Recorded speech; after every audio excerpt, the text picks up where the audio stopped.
বেহাল রাস্তার প্রতিবাদে ধানের চারা রোপণ করে ভোট বয়কটের হুঁশিয়ারি গ্রামবাসীদের। মালদহ জেলার রতুয়া 1 নম্বর ব্লকের বাহারাল অঞ্চলের শাহাপুর হাজিটোলা এলাকায় বেহাল রাস্তার প্রতিবাদে অভিনব বিক্ষোভে সামিল হলেন স্থানীয় গ্রামবাসীরা। বছরের অধিকাংশ সময়ই রাস্তায় হাঁটু সমান জল জমে থাকায় নিত্যদিন চরম দুর্ভোগের শিকার হচ্ছেন সাধারণ মানুষ। স্কুল পড়ুয়া থেকে শুরু করে বৃদ্ধ বৃদ্ধা সকলেরই যাতায়াতে নাভিশ্বাস উঠে যাচ্ছে। বারবার স্থানীয় জনপ্রতিনিধি নেতা মন্ত্রীর কাছে সমস্যার কথা জানানো হলেও কোনো স্থায়ী সমাধান হয়নি বলে অভিযোগ। পরিস্থিতি এমন পর্যায়ে পৌঁছেছে যে ক্ষুব্ধ গ্রামবাসীরা জমে থাকা জলেই নেমে ধানের চারা রোপণ করে প্রতিবাদ জানান। তাদের বক্তব্য, রাস্তা নয় যেন ধানের জমি হয়ে দাঁড়িয়েছে এই পথ। স্থানীয়দের আরও অভিযোগ, জেলা তৃণমূল সভাপতির বুথ এলাকাতেই এই ভয়াবহ জল যন্ত্রণা সত্ত্বেও প্রশাসনের কোনো সক্রিয় ভূমিকা চোখে পড়ছে না। তৃণমূলের বর্ষিয়ান বিধায়ক সমর মুখার্জির বিরুদ্ধেও তীব্র ক্ষোভ উগরে দেন গ্রামবাসীরা। দীর্ঘদিন ধরে সমস্যার সমাধান না হয় তারা চরম পদক্ষেপের পথে হাঁটার হুঁশিয়ারি দিয়েছেন। গ্রামবাসীদের স্পষ্ট বক্তব্য, দ্রুত রাস্তার সংস্কার ও জল নিকাশির ব্যবস্থা না হলে আসন্ন নির্বাচনে তারা ভোট বয়কট করবেন। এই ঘোষণায় এলাকায় রাজনৈতিক চাপানুতরও শুরু হয়েছে।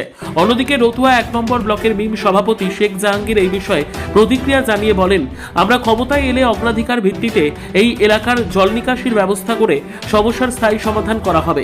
ঘটনাকে ঘিরে ইতিমধ্যে এলাকায় চাঞ্চল্য ছড়িয়েছে।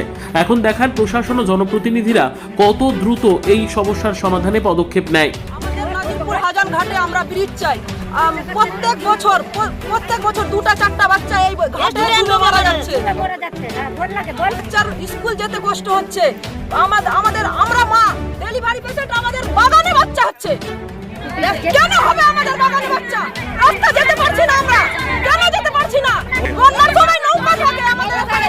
নৌকা ডাকতে ডাকতে আমাদের বাগানে বাচ্চা হয়ে যাচ্ছে। আমরা রাস্তা থেকে যেতে পারছি না। কেন যেতে পারছি না? তাহলে যেতে পৌঁছাতে পারছি না। বাসের নিচে দাঁড়িয়ে করতে হচ্ছে। কি সিদ্ধান্ত নিয়েছেন আপনারা? আমাদের ব্রিজ যদি না হয় আমরা ভোট সবাই মহিলা মিলে ভোট বয়কট করব। এবার ভোট দেবেন না? না, ভোট দেব না। কেউ করে দেয়নি। বলেছিল আপনাদের কথা দিয়েছে, কথা দিয়ে কথা রাখতে পারে। কারা দিয়েছিল কথা? কথা দিয়েছে সাবিত্রী মিত্র মহাশয়া, তারপরে তোমার অনিচন্দ্র মণ্ডল, তারপরে চন্দ্র মণ্ডল, এরা সবাই কথা দিয়ে গেছে। কথা দিয়ে কথা কেউ রাখতে পারেনি। তাহলে কি সিদ্ধান্ত নিয়েছেন? আমরা সিদ্ধান্ত নিয়েছি, যদি আমাদের ব্রিজ না হয় আমরা সম্পূর্ণ মহিলা মিলে ভোট বয়কট করব এবং ভোট আমরা কাউকেই দেব না। আমাদের আগে ব্রিজ হওয়া চাই, তাহলে আমরা ভোট বয়কট করব। 5টা বুথ আছে। কত মানুষের বসবাস? প্রায় ধরে নাও 12,000। কি নাম তো আপনার? নাম কি? আমার নাম লক্ষ্মী মণ্ডল। এই 6টা বুথ এলাকার লোক যখন আমরা নৌকায় পারাপার হয় 5 মাস, ওই পারাপার করতে গিয়ে কখনো নৌকাডুবি ঘটে। আমার জ্ঞানত 2বার দেখেছি নৌকাডুবি ঘটেছে এবং কয়েকটা ছাত্রছাত্রীও মারা গেছে। তারপরে হলো এলাকা থেকে ডেলিভারি পেশেন্ট যখন হসপিটালে যাওয়ার জন্য আসেন, তো এই নদীর ধারে অ্যাম্বুলেন্স ওই পারে থাকে। তো অ্যাম্বুলেন্সের অভাবে ওরা সময় মতো হসপিটালে যেতে পারে না, নদীর ধারে সন্তান প্রসব করে। এতগুলো সিদ্ধান্ত নিয়েছে গ্রামের মানুষ।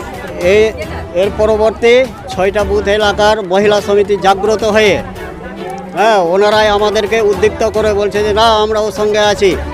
মহিলাদের কোনো গুরুত্ব দিচ্ছে না সরকার। তো এবার আমরা মহিলা এগিয়ে থাকবো, আপনারাও সঙ্গে থাকেন এবং ভোট বয়কটে আমরা সামিল হব।